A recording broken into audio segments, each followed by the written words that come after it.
বলছি একবারে নির্বিঘ্নে এবং শান্তিপূর্ণ ভোট হলো। সেখানে আপনি আইএসএফ থেকে প্রতিদ্বন্দ্বিতা করলেন আইএসএফের হয়ে। তো কতটা ভোট আপনি টানতে পেরেছেন বলে মনে হলো? প্রথমেই আমি আপনাদের চ্যানেলের মাধ্যমে নির্বাচন কমিশনকে ধন্যবাদ জানাবো। তারা সুষ্ঠুভাবে এই ভোটটা পরিচালনা করার জন্য বহুদিন পর পশ্চিমবঙ্গে এই আমাদের বিশেষ করে শ্রীরামপুর লোকসভা কেন্দ্রে এত সুষ্ঠুভাবে ভোট হলো। কিছু কিছু জায়গায় শাসক দল সন্ত্রাস করার চেষ্টা করেছিল, কিন্তু কুইক রেসপন্স টিম যেভাবে রেসপন্স করেছে সত্যিকারে খুব ধন্যবাদ পাওয়ার যোগ্য। আমি আবারও ধন্যবাদ জানাচ্ছি। আর আপনারা প্রথম ভোট কতটা পাবেন সেটা নয়, আমরা যেটার ব্যাপারে যথেষ্ট আশাবাদী।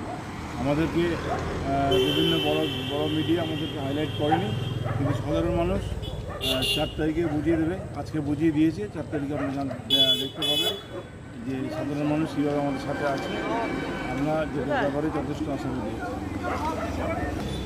এবং গত 2-3 দিন আগে বাঁকড়ার জনসভা কি কোনো ইঙ্গিত দিল? অবশ্যই বাঁকড়া 24 বছর ধরে বাঁকড়াতে কোনো রকমভাবে কোনো সভা সমিতি কোনো বিরোধী দল করতে পারেনি। আইএসএফ প্রথম এত বাধা বিঘ্ন সমেত এত রক্তচক্ষুকে উপেক্ষা করে মানুষের স্বতঃস্ফূর্ততায় যে সভাটা করেছে, সেই সভা বাঁকড়া তথা ডোমজুট বিধানসভার এবং সেই সঙ্গে শ্রীরামপুর লোকসভায় একটা বিশেষভাবে আলোকপাত করেছে। এবং আগামী 4 তারিখে আমরা বুঝতে পারবো এর ফলটা সঠিক কী ফল আছে সেটা আমরা জানতে পারবো 4 তারিখ। এবং সেখানে আপনি আশাবাদী যথেষ্ট বলছেন। অবশ্যই। কত ভোটের হতে পারে? মার্জিন কতটা আসতে পারে? মার্জিনটা আমি এখানে বলতে পারবো না, কারণ এটা তবে আমি যেটার ব্যাপারে যথেষ্ট আশাবাদী। মার্জিনটা আমি ওইভাবে অ্যাজেন্ডা করি না, কারণ আমার সেই সময়টা আমি পাইনি ক্যালকুলেশন করার মতো।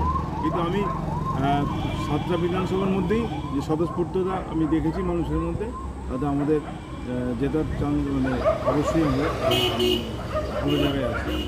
এবং এই ভোটটা কি যেটা আপনি পাবেন সেটা নওশাদ সিদ্দিকীকে দেখেই? হ্যাঁ, নওশাদ সিদ্দিকী অবশ্যই একটা ফ্যাক্টর, কিন্তু যে আদর্শ আব্বাস সিদ্দিকী মহাশয় যে আদর্শের মাধ্যমে আমাদের সমাজ পরিবর্তনের ডাক দিয়েছেন, সামাজিক ন্যায় মর্যাদা এবং সাংবিধানিক যে গণতন্ত্র, যেটার জন্য আমরা এই আইএসএফ দল তৈরি হয়েছে, সেটা রক্ষা করাই আমাদের মেন কর্তব্য। যদি আমরা বিজয়ী হই, তা সেই বিষয়গুলো আমরা আমাদের সমাজে ইমপ্লিমেন্ট করার চেষ্টা করব।